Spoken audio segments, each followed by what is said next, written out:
안녕하세요. 저는 올해로 35살이 되는 여자입니다. 결혼한 지는 올해로 4년 차가 되네요. 남편은 저보다 2살 연상이고요. 제가 어딜 가서 제 자신이 1등 신부감이라고 말하고 다닐 정도는 아닙니다. 그저 대한민국에 거주하는 다른 사람들과 여타 크게 다를 것 없는 평범한 30대의 여자이지요. 하지만 그렇다고 해서 제가 알아서 엎드려 기어다녀야 할 정도로 결혼을 엄청 잘한 것도 아닙니다. 저희 신랑의 이름만 들으면 다 알만한 대기업에 다니고 연봉도 보너스가 잘 나오면 1억 정도로 버는 해도 있지만 제가 결혼 이야기가 오고 갈 때쯤에 망설였던 이유가 몇 가지 있습니다.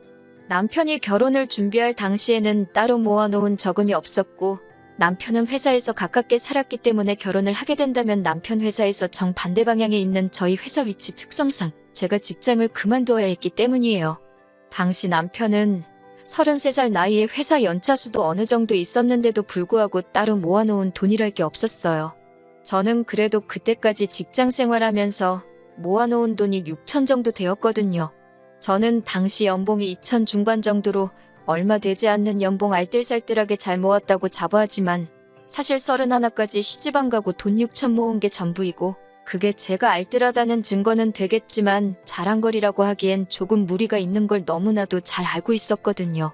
회사도 솔직히 지금 다니는 회사가 익숙해서 그렇지 새 직장을 구한다면 비슷한 벌이로 남편 회사나 신혼집 근처에 구한다면 구할 수 있는 정도의 회사였습니다. 그래서 회사를 그만두는 건 겁이 나지 않았지만 남편이 그 나이 되도록 그 돈을 벌면서 모아놓은 돈이 하나도 없다는 게 이해가 가지를 않았어요.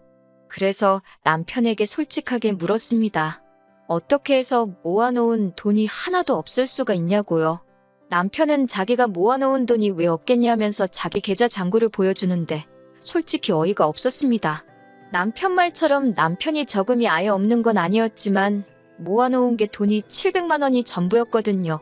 그걸 누가 저금이라고 하냐고 그건 비상금으로 보는 게 맞지 않냐고 했더니 아무 말도 없이 가만히 있다가 결국 여지껏 돈 한 푼 모으지 못한 이유를 말해주더라고요. 원래는 집이 넉넉한 형편이었고 남편도 그동안 회사 생활하면서 모아둔 돈이 좀 있었다고 합니다. 시부모님은 서울 근교 신도시의 시세 괜찮은 아파트 한 채 가지고 계시고요. 그런데 몇 년 전에 아버님께서 빚보증을 서게 되면서 담보로 잡혀있던 아파트가 넘어갈 상황이 되고 만 거예요. 급한 대로 그걸 여지껏 남편이 모은 돈으로 불을 껐다고 합니다. 그렇다고 빚이 완전히 없어진 상황이 아닌 가운데 남편이 회사 생활하면서 번 돈을 가지고 그 돈을 계속 갚아나갔다고 하네요. 그 와중에 엎친 데 덮친 격으로 아버님이 뇌졸중으로 쓰러지시는 바람에 남편이 집안의 기둥 역할을 하게 된 상황이었고요. 남편 동생은 현재 해외에서 공부를 하고 있는데 그 유학비까지 남편이 내주고 있다고 하는 겁니다. 그 말을 듣고는 솔직히 결혼해야겠다는 생각이 싹 달아났어요. 모르긴 몰라도 집안의 기둥은 뽑아오는 게 아니라고 들었거든요. 그런데도 제가 남편과 결혼을 하게 된 이유는 작년부터 아버님이 많이 회복되셨다고 했고 빚도 거의 다 갚게 된 상황에서 남편의 여동생 역시 유학이 마무리되고 해외에서 인턴 생활을 시작하게 되면서 더 이상 남편이 여동생의 학비나 생활비를 남편 돈으로 보내줄 이유가 없어졌다는 게 가장 컸습니다. 더 이상 기둥 역할을 하지 않아도 된 남편이고 그래서 남편도 그 생활을 청산하게 될 때쯤 해서 저한테 청혼을 한 거였고요. 시부모님을 처음 만난 자리에서도 남편에게 도움을 많이 받았다고 하시며 부모된 입장으로 면목이 없다고 하셨고 이젠 아버님께서 건강도 되찾으셨고 어머님이 일을 하기 시작했으니 더 이상 도움받을 일이 없을 거라 하셨습니다. 남편 여동생은 해외에 있어서 전화통화로밖에 이야기를 나누지 못했지만 정말 제 여동생 삼고 싶을 정도로 부침성 좋고 그동안 남편 덕분에 힘든 순간 다 이겨냈다면서 앞으로는 오빠한테 빚진 거 갚아나간다는 생각으로 살 거라고 해줬어요. 말씀드렸다시피 당장 모아놓은 돈은 없지만 남편 연봉 정도면 시작할 때야 돈이 없다 뿐이지 빠르면 10년이면 투자가치 좋은 곳에 아파트 하나 해놓고 노후 걱정 일찍 끝내고 잘 살 수 있겠다는 생각이 들었어요. 저도 당장 일자리를 새로 구하긴 해야겠지만 얼마 안 되는 제 월급이라도 보탠다면 행복하게 살 수 있지 않을까 하는 생각에 결혼을 결심하게 되었습니다. 집안의 기둥 역할 끝났다는 말에 가족들이 남편을 걱정해주는 모습에 저는 당연히 앞으로는 꽃길만 걷게 될 줄 알았는데 제가 너무 순진했던 건지 아니면 멍청했던 건지 결국 일이 이렇게 되고 말았네요. 신혼집을 구하는 데 있어서는 솔직히 제가 모은 돈만으로 남편 회사 근처로 전셋집을 구한다는 건 택도 없는 이야기였습니다. 집값이 워낙에 높은 곳이다 보니 아무리 전세라고 할지라도 전세보증금이 웬만한 동네 집 한 채가 만큼 나오더라고요. 그러던 와중에 시부모님께서 제안을 해오셨어요. 어차피 집이 넘어가는 거 막아놓은 돈이 아들 돈이 아니겠냐고. 지금이야 당신들 명의로 되어 있지만 자기들 갈 때 되면 신우 손에 돌아가는 거 하나 없이 오롯이 남편이 물려받게 해주신답니다. 신우도 오빠한테 은혜 갚으며 산다고 했으니 당연히 반대를 하지 않을 거람 확신이 있었고, 시부모님 말 맞다나 은행에 넘어갈 뻔한 거 남편이 모은 돈 다 털어서 막은 건데 전부 상속받는 건 당연하다는 생각이었어요. 다만 어차피 물려주실 생각이라면 차라리 저희가 전세보증금 때문에 이렇게 허덕이고 있는 상황인데 차라리 이 집을 팔고 어머님 아버님 적당한 곳 구해서 들어가고 저와 남편도 적당한 곳 전세로 구하던지 자가로 구하던지 해서 비싼 아파트 손에 쥐고 있기보다 당장 더 좋은 선택을 하는 게 좋다고 생각했습니다. 하지만 시모의 생각은 달랐어요. 집이 30평대 아파트에 남는 방도 있고 화장실도 2개이니 그냥 이 집에서 같이 살면 어떻겠냐 하시는 겁니다. 말이 같이 살자는 거지. 솔직히 저는 제 방법이 옳다고 생각하는데 이건 그냥 시집살이 하라는 거나 마찬가지라 생각해서 거절했어요. 남편은 쩔쩔매면서 그냥 이 집에서 돈 모아 나갈 때까지는 불편하더라도 제가 참으라고 하는데 불편한 걸 제가 참으면서까지 있을 필요는 없다고 생각했어요. 그리고 남편한테는 불편한 건 당신이 참으라고 하고, 남편이 지하철로 출퇴근을 하는 거리가 늘기는 했지만 모아놓은 돈으로 구할 수 있는 전세집 찾아다가 거기에다가 신혼살림을 차렸습니다. 시어머니께서는 자기 제안을 거절한 제게 불만이 있으셨을 거예요. 당장 시부모님이 저를 안 좋게 생각하신다 하더라도 저는 언젠가 저희 이런 생각에 남편도 시부모님도 고맙다고 할 날이 올 거라 믿어 의심치 않았습니다. 그런데 저희 예상과는 반대로 이때부터 시어머니는 이런 저의 거절의 고마움보다는 어떻게든 고집센 며느리를 꺾어놓고 부려먹어야겠다는 생각을 하셨나 봐요. 결혼 후 몇 개월 지나지 않아서입니다. 지역을 옮겨가면서 제가 다니던 회사를 그만두게 되더라도 인수인계 등 마무리를 잘 짓고 나오기 위해 왕복으로 3시간이 넘게 걸리는 거리였지만 저는 계속해서 다니던 회사를 나가고 있었어요. 그 와중에도 신혼집 근처에서 새로 일자리를 구하겠다고 백방으로 알아보고 있는 상황이었고요. 지하철을 타고 한참을 퇴근을 하고 있는데 시어머니한테서 전화가 왔습니다. 시댁에 들르라고 하시네요. 무슨 일로 부르시냐 물었는데 오면 안다고 하시면서 대답을 안 해주셨어요. 시댁 가는 게 어려운 건 아니지만 저는 이미 퇴근길이기도 하고 지하철로 이동해야 하기 때문에 안 그래도 2시간 가까이 걸리는 퇴근길에 시댁에 들려야 한다니 썩 달갑지 않았습니다. 지하철로선이 겹치는 곳이 없어서 한 번 더 빙 돌아가는 구조였기 때문이에요.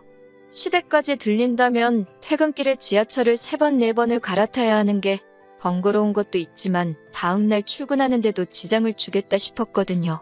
그래서 급한 일 아니면 남편이 퇴근하면 저보다 일찍 집에 올 테니 남편을 부르라고 했어요. 그런데 팔은 안으로 굽는다고 우리 아들 힘들게 일하고 왔는데 어떻게 오라가라 하냐고 저보고 오라고 하시는 겁니다. 저도 똑같이 일하고 오는 길이고 남편 출퇴근 편하게 하라고 제가 이렇게 고생하고 있는 상황인데 당신 아들이 하는 건 고생이고 제 고생은 고생도 아닌가 싶어서 서운했어요. 저도 일을 하고 오는 길이라고 저도 엄청 피곤하다고 말씀드렸어요. 결혼 전에는 한 번도 꺼낸 적 없던 말인데 결국 벌이를 가지고 뭐라 하시더군요. 내 아들이 얼마를 버는데 피곤하다는 말이 나오냐고 하면서 제가 버는 돈은 돈도 아니라는 듯이 말이죠. 그 말을 들으니 더욱 더 퇴근길에 돌아가면서까지 시댁에 들러야 할 이유를 못 느꼈어요. 그래서 퇴근하고 나서 들르겠다고 대답만 하고 전화를 그냥 끊어버렸습니다. 그리고 그냥 집으로 돌아갔어요. 퇴근은 저보다 늦을 때가 많지만 오며 가며 거리가 저보다 짧아서 그런지 남편은 벌써 집에 와서 집안일을 하고 있더라고요. 그나마 남편이 저한테 잘했기 때문에 시부모님이 저한테 그렇게 행동하셨던 화가 많이 누그러졌어요. 그래도 시댁에 가겠다고 대답을 드렸으니 안 갈 수가 없는 상황이었지요. 애초에 전화 끊으면서 집으로 바로 가서 남편까지 같이 데리고 시댁에 갈 생각이었기 때문에 망설일 게 없었습니다. 시댁에 가자니 남편도 많이 지치고 피곤한 듯 거길 자기가 왜 따라가냐는 느낌의 표정을 지었지만 역시 제가 퇴근길에 고생하고 온 걸 알고 있으니 길게 뭐라 말은 못하고 순순히 따라 나오더라고요. 시댁에 도착했더니 어머님은 대번에 제 뒤에 서 있는 남편 얼굴 보고 표정이 일그러지더군요. 무슨 말을 하려고 부르셨나 싶었는데 어쨌든 그 귀한 아들이 따라왔으니 식사부터 챙겨줘야겠다고 생각했는지 부엌에서 이것저것 음식을 시작하셨어요. 남편 앞으로 고기 반찬들이 다 가 있었지만 그게 그렇게 열이 받을 정도는 아니었어요. 제가 팔만 뻗으면 다 닿는 위치였으니까요. 그런데 진짜 열받는 건 식사가 끝나고 시어머니가 저를 찾은 원래 이유를 늘어놓기 시작했을 때부터입니다. 아버님이 많이 나아지기는 하셨다지만 뇌졸중 후유증 때문에 많이 고생을 하고 계셨거든요. 몸 반쪽이 굳어버리셔서 하루 종일 거의 누워만 계시고 어머님께서 정해진 시간마다 한 번씩 관절이 굳지 않게 스트레칭을 해주시고 계셨다 합니다. 그런데 그게 이제 힘에 부치신다며 그걸 이제 제가 하라고 하는 말씀이셨어요. 스트레칭은 보통 저녁 10시쯤에 하고 있으니 제가 시간 맞춰서 집으로 퇴근하지 말고 시댁으로 오라고 하시는 거죠. 솔직히 어이가 없는 걸 떠나서 어머님이 제정신으로 저한테 저러시는가 싶었어요. 그걸 제가 왜 하느냐고 따져 물었죠.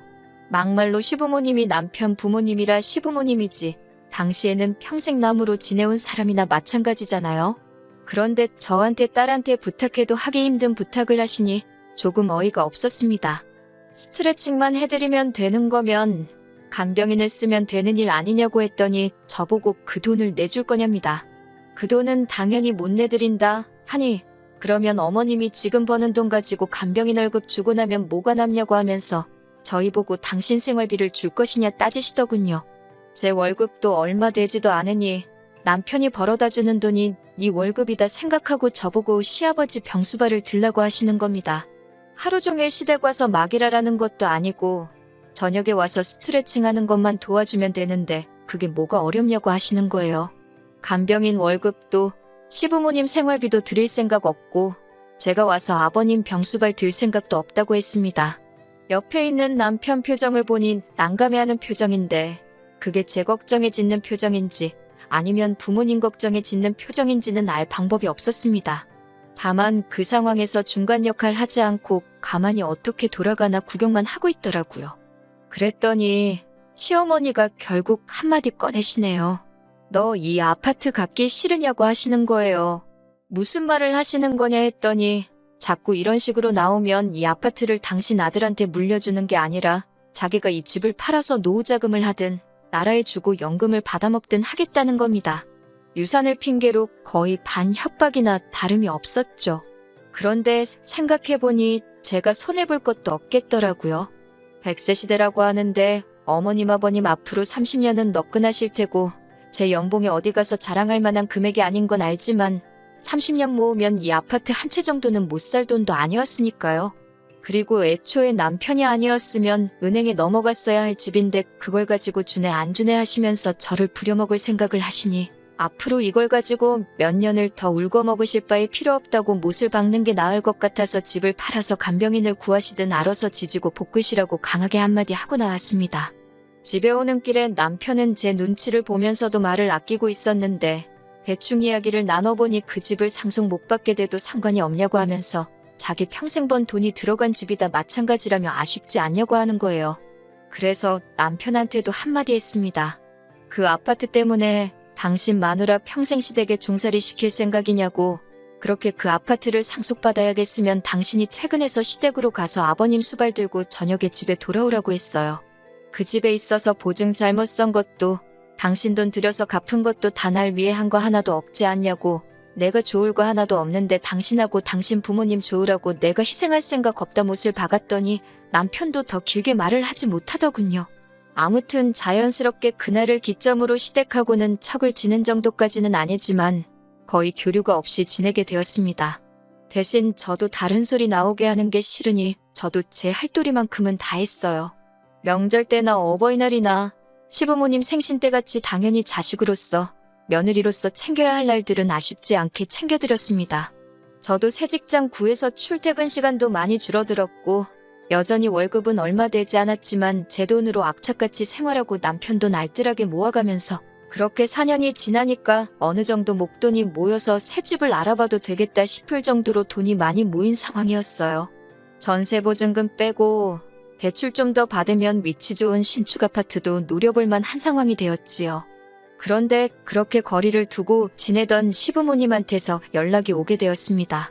2년 전에 신우가 인턴 생활도 마치고 한국으로 돌아와 있었거든요.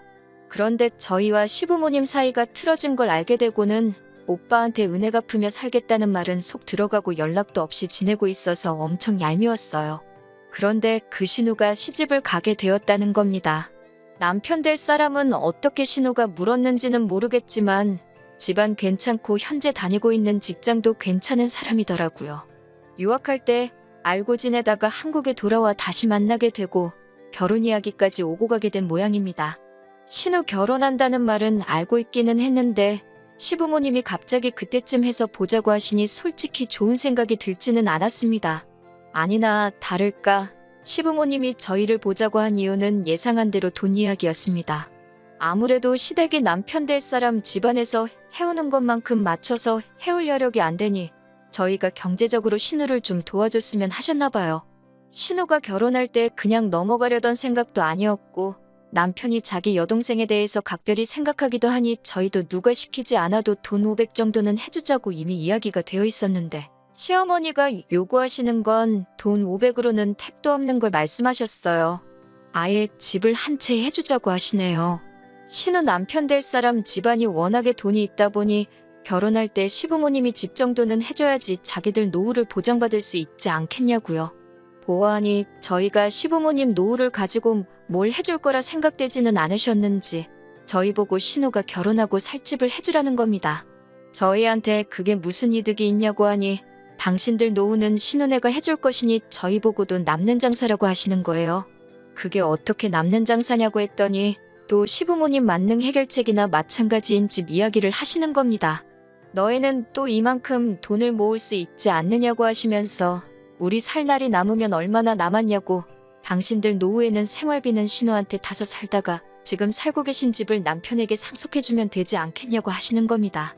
애초에 결혼 전부터 그 집은 남편에게 물려주시기로 말했던 것이었는데 이제 와서 또 그걸 조건 삼아 저희 돈을 뜯어가려 하시니 어이가 없었어요. 그리고 당장 어머님하고 사이 틀어졌다고 해서 한국 돌아오고도 저희한테 연락 한 번 없던 신우였는데 자기도 권리가 있는 부모님 유산을 순순히 포기를 하겠어요? 아마 진흙탕 싸움이 나도 충분히 날 것 같은 상황이었지요. 그래서 저는 아무리 생각해도 저희한테 좋은 게 하나도 없지 않느냐고 거절을 했어요. 평소 때는 이런 상황에서 말 한마디 안 하는 남편인데 남편이 한마디를 거들더라고요. 거기서 남편이 제 편을 들어주며 같이 싸웠다면 이혼까지는 생각 안 했을 겁니다. 그런데 남편은 시어머니 말이 틀린 게 없다면서 저보고 다시 생각해보면 안 되겠냐는 거예요. 당장만 봤을 때도 엄청 손해보는 장사이지만 저희가 시부모님 집을 상속받았을 때 신우가 가만히 있을 거라는 보장이 있냐고 따지니 남편이 그러면 지금부터라도 우리가 시부모님을 모시고 살면 되는 일 아니겠냐고 하는 겁니다. 생활비는 신우가 주고 시부모님 모시고 사는 걸 우리가 하고 있으면 되는 거라고. 그렇게 되면 신우가 살 집을 우리가 해주는 거나 마찬가지고 신우도 생각이 있으면 그 돈을 탐내지 않을 거라고 하는 거예요. 4년 생고생해가며 집 살 돈 만들어놨더니 그 돈으로 신우 집 사주고 10월들 시어머니와 거동불편하신 시아버지를 모시고 살자고 하니 어이가 없었습니다. 기둥도 이런 기둥이 또 없고 효자도 이런 효자가 또 없었네요. 집안의 기둥 노릇 다 끝났다는 말 믿고 결혼했더니 알고 보니 당장 본인이 기둥 노릇을 그만둘 생각이 없는데 그럴싸한 상황만 만들어 놓고 나를 속였다는 생각이 들었어요. 그래서 이혼했습니다. 이 경우 조금만 더 고생하고 아이를 갖자고 계획하고 죽자고 열심히 일하며 돈을 모았던 게 오히려 저한테는 전화위복이 되었네요. 그나마 다행인 건 제 월급이 남편에 비해 많이 적은 편이기는 했지만 전세보증금이 전부 다 제 명의로 되어 있었다는 점과 공동의 재산 증식에 제가 기여한 바를 인정받아 여태껏 모은 돈의 절반은 아니지만 꽤 많은 부분을 분할받을 수 있었어요.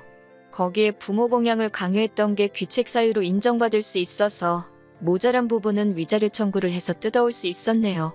모아놓은 돈 빼앗기고 당장 신우 시집 보내주려던 돈도 못 해주게 되니 아쉬웠는지 그제 와서 이혼은 없던 일로 하면 안 되겠냐고 하고 시부모님도 그냥 이제 당신들 집 팔아서 작은 집 구해 살 테니까 용서해달라 제 다리를 붙잡았지만 이미 찍어 먹어봐서 똥인 걸 아는데 그걸 구태여 한 번 더 먹어보는 사람이 어디 있겠어요? 미안하지만 일 없다고 말하고 4년 결혼 생활의 종지부를 찍어줬습니다. 다른 건 몰라도 이제 그 집구석과 얽힐 일이 없으니 속 하나만큼은 후련하네요. 요즘 이혼한 거 흠으로 치는 사람이 어딨냐고 하는데 그거야 남의 일이지 이혼한 제 입장에서는 사실 무거운 꼬리표이기는 합니다. 어디 가서 자랑할 만큼 떳떳한 일도 아니고요. 하지만 이제 와서 제가 어떻게 할 수 없는 일이기도 하니 지나간 일을 후회할 바에 앞으로 제가 더 잘되기 위한 방법을 찾는 게 저에게도 더 좋은 일이고 욕심부리다가 저 같은 좋은 아내, 좋은 며느리 놓치게 된 그 집구석에 해줄 수 있는 최고의 복수가 아닐까 싶습니다.